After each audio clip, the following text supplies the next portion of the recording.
Hello guys, Supitina TV, it's here. Ayan, yes, may video tayo. Ayat, ang napakalaki. Hulaan nyo kung ano.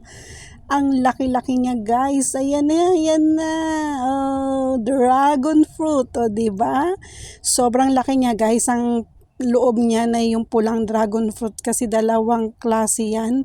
May puti, may dilaw din, pero yan pula.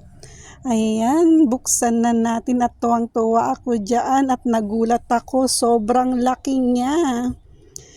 First time ko rin kakain ng ganyang kalaking dragon fruit. O diba, hinugasan ko kaagad.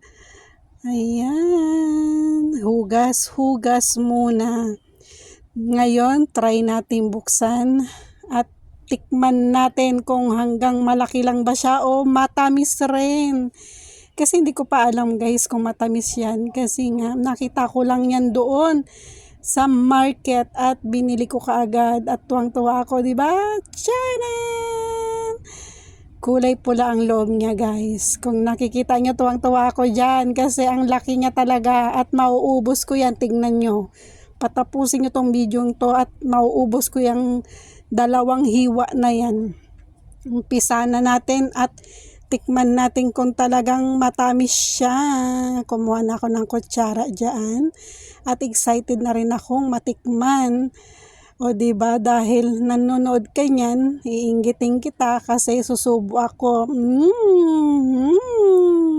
Nagulat ako guys kasi napakasarap niya at napakatamis. Nabili ko yan dito sa HK Mall sa Hong Kong. Sa may mall ko siya nabili at $9 siya, HK dollar ang isa. Pero pag bumili ka ng tatlo, 22 lang. O di ba nakamura ka at kaya tatlo binili ko niyan. O yan. Tignan mo guys. Kung nanonood ka ng video na to, ako lang nabubusog at naglalaway ka. O diba, sorry lang po. Pero kasi ang sarap niya.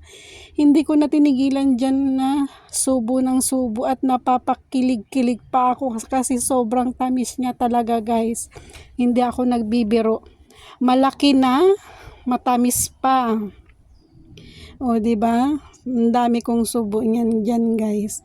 Talagang pailing-iling pa ako sa sobrang sarap niya. O diba, tuwang-tuwa pa ako. Kung nakikita nyo, kitang-kita naman sa bidyong to na natutuwa talaga ako sa kinakain ko. O, pakita niya pa kung gaano kalaki ang subo niya. Talagang parang hindi ko nang inunguya yan guys. Nilulunok ko na lang yata sa sobrang dami. Ang sarap niya talaga guys, walang biro. Minsan ko lang yan makita dito sa mall, pero nung naglalakad ako, tinaray kong bumili ng isa, sabi niya makakamura daw ako. Pag tatlo binili ko, oo nga naman, $9.90 ang isa.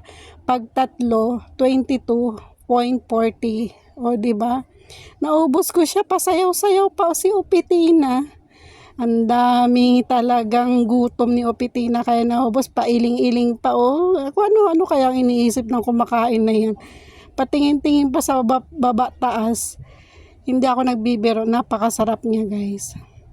Kung nandito lang kayo sa Hong Kong at meron kayong malapit na HK TV Mall dito, daanan nyo na guys kasi ang sarap ng dragon fruit nila ngayon. O baka season talaga ng dragon fruit kaya sobrang laki niyang napili ko. Kasi pwede ka mamili doon, no? 'Di ba naubos ko? Try natin yung isa pero parang hindi ko na mauubos yung kalahati. Siguro mga ilang subo lang ako diyan kasi full na ako, 'di ba? Pasayaw-sayaw pa si Upitina. Ang sarap niya. Tuwang-tuwa si Upitina sa kinakain at yun lang guys. Bye-bye.